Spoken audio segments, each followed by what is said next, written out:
On the first day of the Montana Legislature's 2025 session, 9 Republican senators voted with Democrats to change the temporary rules the Senate was operating under.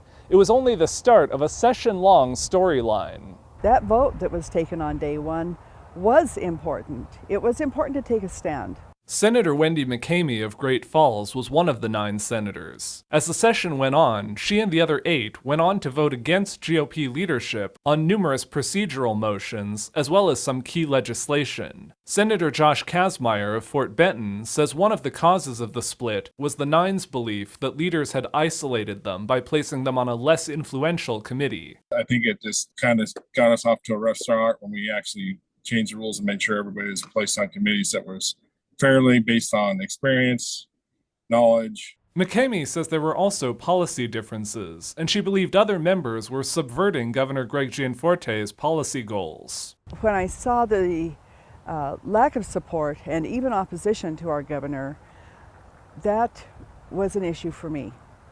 And I wasn't opposed to taking a stand stating that. The group of 9 didn't always vote as a bloc, but most of them supported the final budget plan, the homestead property tax reform bills, and renewing Montana's Medicaid expansion, positions many in their caucus opposed. However, Senate Republicans remained mostly united on other legislation, including income tax cuts and many social issues. We're all conservative Republicans at the end of the day. But the 9's actions led to sharp criticism from some Republicans. The Montana Republican Party's executive committee issued statements of censure and promised to withhold support from them for cooperating with Democrats. During an end-of-session news conference, Senate President Matt Regier said he didn't think the 9's constituents would approve of what they did. I do believe the voters sent the Republican Party here to be in control, and from day one it was not.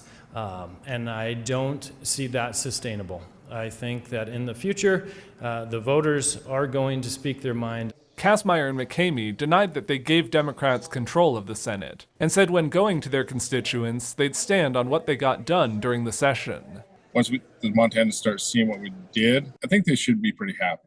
We can call them the Noble 9, we can call them whatever, but I'll own it. We'll be the 9.